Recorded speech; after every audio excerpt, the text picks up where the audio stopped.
عدوان إلا على الظالمين وأشهد أن لا إله إلا الله وأشهد أن محمدا عبده ورسوله صلوات الله وسلامه عليه وعلى آله وأصحابه ومن تبعهم بإحسان إلى يوم الدين.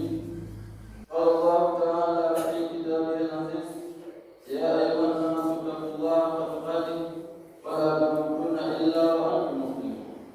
وقال أيضا: يا أيها الذين آمنوا اتقوا الله وذروا نفس ما قدمت لغد واتقوا الله إن الله خبير بما تعملون.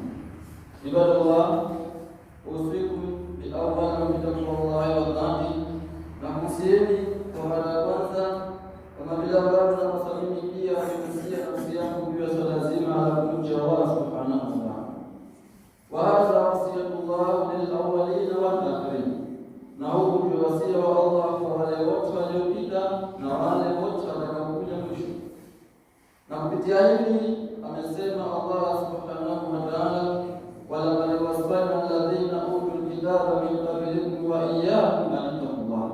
Hakika tumewahusia wote waliopita kabla yenu pamoja na kuwahusia nyinyi, yaani ummati Muhammad sallallahu alaihi wasallam, juu ya swala zima la kumcha Allah subhanahu wa ta'ala. Ibadallah, imaji ya Allah subhanahu wa ta'ala, tukiwa leo hii tuko kwenye Ijumaa ya mwanzo kabisa ya mwaka mpya wa Kiislamu Muhammad, bado tuko katika maendelezo yetu iliyopita Ijumaa iliyopita ya kufanya tathmini ya neema za Allah subhanahu wa ta'ala. Na leo anwani yetu ya hotuba hii itabebwa na aya yake Allah subhanahu wa ta'ala mwishoni mwa sura Al-Hashr. Allah anasema: ya ayyuhalladhina amanu, enyi mlioamini, ittaqullah, mcheni Allah kadri ya mwezavyo, lakini isiishie hapo. Waltanzur nafsu ma qaddamat lighad, kila mmoja angalie nafsi yake jambo gani ametanguliza kwa ajili ya kesho. Bila shaka watu wanaondoka kwa wingi mno. Kwa hivyo hii aya imetaka namna gani mwanadamu atafakari ni yapi ameyafanya kwa ajili ya maandalizi ya kesho yake. Kesho yake ipi? Pale ambapo tayari watu wameshakuingiza kwenye mwanadamu. La tanzilanna bimanzilin, wamemteremsha katika makao ambayo, katika mashukio ambayo yunsil khalil bil khalil, mpaka mpenzi anamsahau mpenzi wake. Mwanadamu ni sehemu hatari mno. Kwa hivyo hii kesho ni hapa utakuwa tayari umeshawekwa mwanadamu. Wala yatabanna alayka min athara, na utamiminiwa juu ya kichwa chako, juu ya mgongo wako michanga matano kwa matano ya udongo. Himlu taqi, tena mzigo mkubwa mno, kiasi ambacho kama ni pale ulipo, laiti kama watu wamekuacha uko hai, basi usingeweza kutoka. Hii ndio kesho Allah aliyokusudia katika aya hii.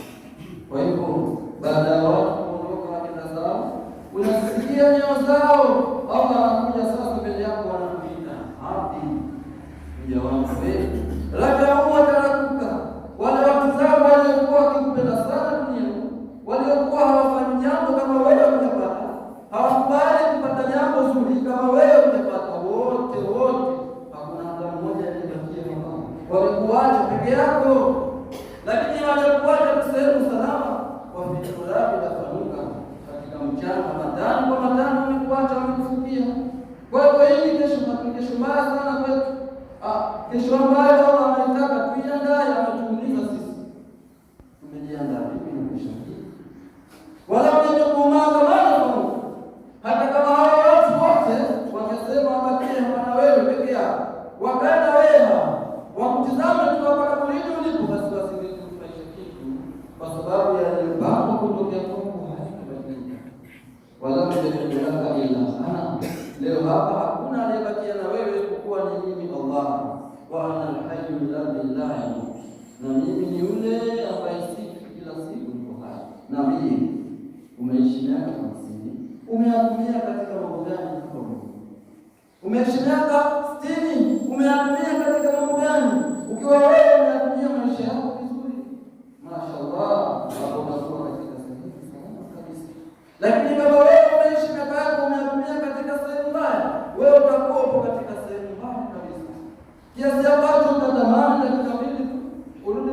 gani mliofanya yale yaliyokuwa mazuri ambayo mliwafanya mlipokuwa hai? Kwa hiyo nafasi hii ni adhimu kabisa, lakini nafasi hii ndio itatengeneza maisha mazuri ya kaburini, lakini pia itatengeneza maisha mabaya ya kaburini. Kwa hiyo waltanzur nafsu ma qaddamat lighad, kila mmoja atafakari nafsi yake kitu gani ameitangulisha kwa ajili ya kesho yake. Tukiulizana hapa, wewe Muislamu, umemfanyia nini Uislamu mpaka leo? Umefanya jambo gani mpaka leo ambalo kesho na kesho kutwa ukiondoka unaacha athari nyuma, unaacha athari nzuri nyuma? Na wakati mbaya Allah ameshasema katika sura ya Yasin, anasema inna nahnu nuhyil mauta, hakika sisi ndio tunaofufua wale wanaokufa. Itafika siku wote watafufuliwa, wanaktubu ma qaddamu, na tunaandika yote ambayo watu wamefanya. Pengine wewe umefanya dhambi kwa siri, unaona pengine umemdhulumu mtu hajajua akafa, ukasema hii imekwisha.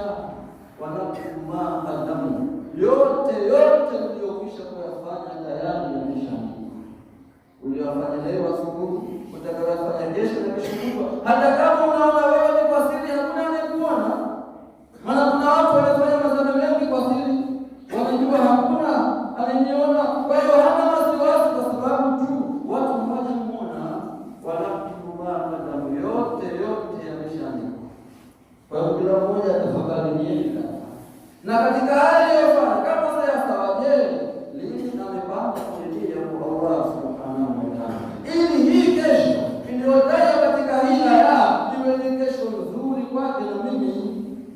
Maana kesho hii haidai kuwekewa mkao, labda watu wakaegawa kutathmini wewe wamejiandaa nini na kesho.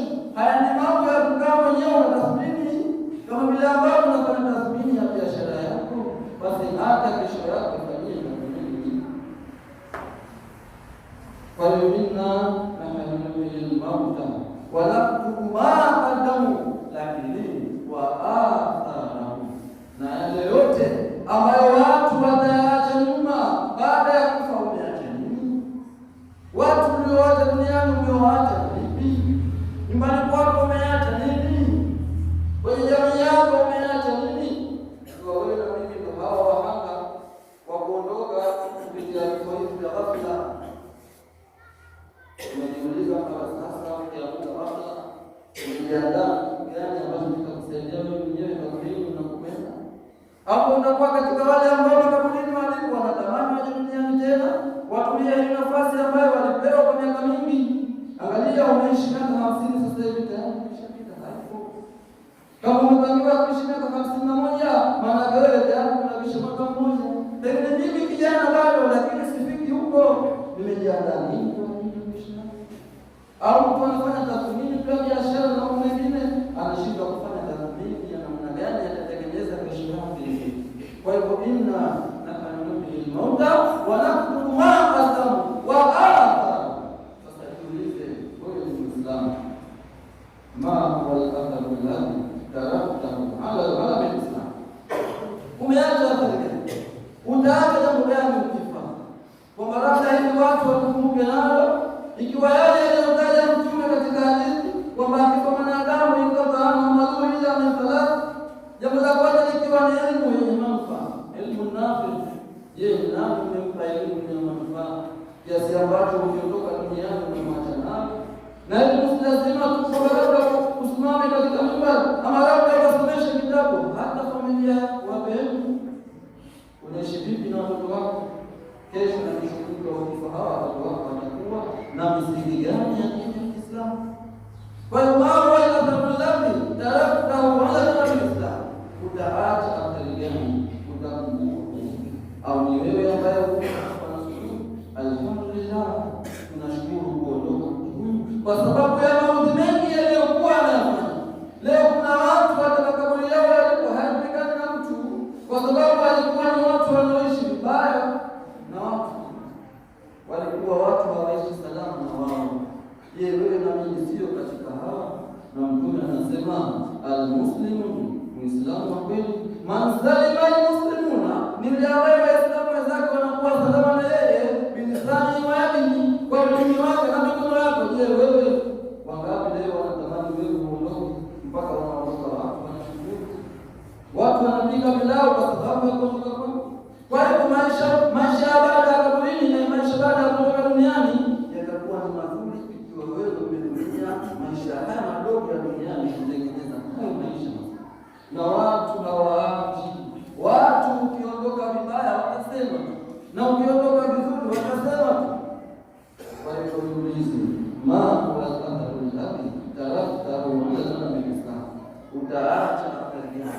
utakumbukwa palipi?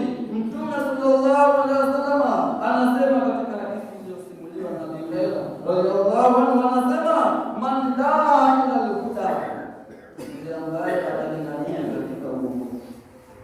Kamuona mtu anafanya madhambi, mimi na wewe madhambi mengi anafanya serikali hakuna. Man daa ila al-huda, yule ambaye atatumia mdomo wake, atatumia pesa yake ama neema yote aliyopewa na Allah, akamuokoa mtu katika ubaya au akampeleka mtu katika mwangaza.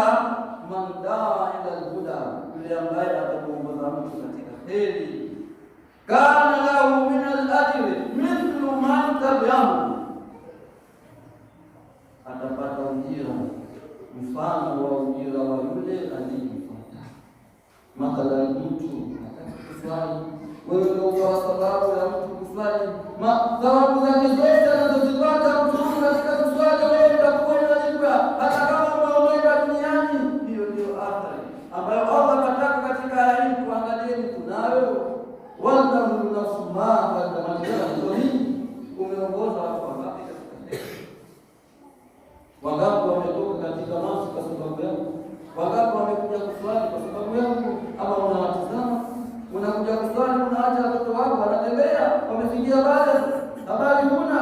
Kwa man daa huda, yule ambaye atalingania katika uongofu, athari kana lahu min al-ajri mithlu ujuri man tabi'ahu, atapata ujira mfano wa ujira wa huyu aliyemlingania katika heri, tena la yanqusu dhalika min ujurihi shay'a, katika ujira wa huyu utakayemuongoza hakutopunguzwa kitu. Hata kama wewe umeondoka duniani, mtu anaendelea kuswali na yeye atakukumbusha mwingine kuswali, wote hawa wewe utakuwa ndiye mwanzilishaji na utakuwa unapata malipo hata kama duniani huko. Lakini kinyume chake, wa man daa ila dhalalati, yule ambaye atalingania katika upotofu, ukawa wewe ndiye unawashirikisha watu kufanya madhambi, njoni huko hivi, unaiba, unadhulumu, kazi yako nayo kudhulumu, lakini ukaona wewe haitoshi, ukawaita na wengine. Leo na kesho kutwa ukiondoka, hawa ambao wamefuata hii kazi yako mbaya, wale ambao wanaacha wasia mbaya kwa watoto wao, wanawaongoza katika ubaya, anaacha kazi mbaya, anaacha elimu mbaya, alafu anaiacha kwa watoto wake. Leo hii kuna wazazi wamekufa miaka 50, lakini bado wanapokea madhambi walioacha kwa watoto wao. Pengine kaacha kazi mbaya ya ushirikina, watoto wake bado mpaka leo wanaendeleza. Watoto wake hawa kama wako msikitini watafakari, wanamuongezea madhambi mzee wao ambaye hata duniani hayuko. Lazima uache. Ikiwa yeye hakuacha, basi wewe acha, tena muombee msamaha kwa Allah subhanahu wa ta'ala. Yeye kafanyika kwa kuongoza katika ubaya. Sasa wewe baada ya kutambua hili, baada ya kuisoma aya hii, Allah jitafakari. Mzazi wako kaacha athari gani? Pengine ndio wewe athari mbaya unaendeleza. Kwa maana kwa man daa ila dhalalati, na yule ambaye atamuongoza mtu katika upotofu, kana alayhi min al-ithmi, atakuwa na yeye miongoni mwa haya madhambi. Kwa hiyo madhambi atakayopata huyu aliyemuongoza, na yeye atakuwa yumo. Mithlu athari man tabi'ahu la yanqusu dhalika min athamihi shay'a, halitopunguzwa dhambi lolote, madhambi ambayo yule ambaye kuongoza katika ubaya. Kwa hiyo baada ya kutambua kuna watu unaoongoza katika mabaya, utaacha athari mbaya baada ya kufa. Tena uko kaburini, unaongezewa madhambi kila leo, wale ambapo wale walioacha na mabaya wanaendeleza hapa ulimwenguni. Kwa hiyo tutafakari, tunaacha nini mbaya? Isikuwa wewe mzazi unamwambia watoto wako, baba yenu mdogo mchawi msende, unaongoza katika ubaya. Mara nyingine mzazi mpaka anawasaidia watoto kufanya madhambi, anawatafutia watoto mambo ya kumwasi Allah subhanahu wa ta'ala, anakufa watoto wanaendeleza, na wao wanawafundisha wengine. Yote madhambi haya hawa wanawafundisha, na hawa watakao kuja kufundisha kupitia elimu yake, yupo karudini, anapata hii athari.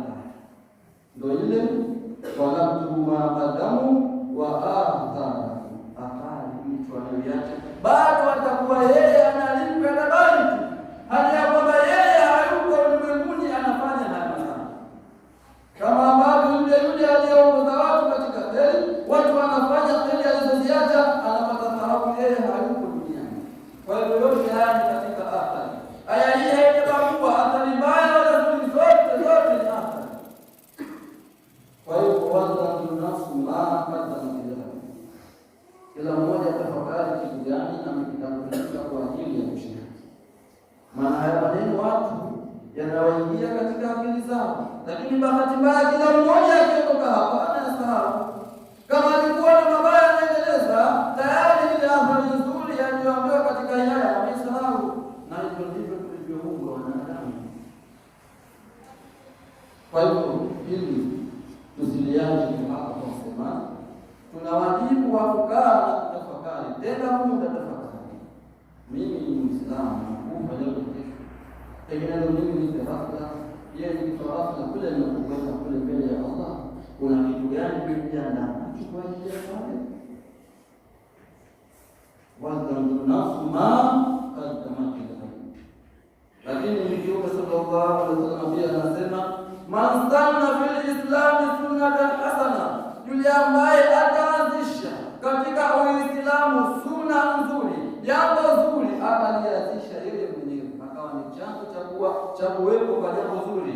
Man sanna fil islami sunnatan hasana, yule ambaye katika Uislamu ataanzisha jambo zuri, falahu ajruha wa ajru man amila biha min ba'dihi min ghairi an yakufu bil ujuri shay'an.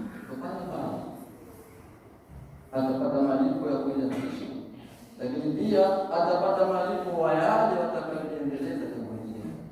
Umeanzisha darasa msikitini, umekufa, wale wote watakaoendeleza darasa hili wanakupatia thawabu zamani aliyokuwa wewe huko. Ni kama yule ambaye amejenga msikiti, amechimba kisima. Hawa wote wametaja katika hadithi ya Bwana Mtume sallallahu alaihi wasallam.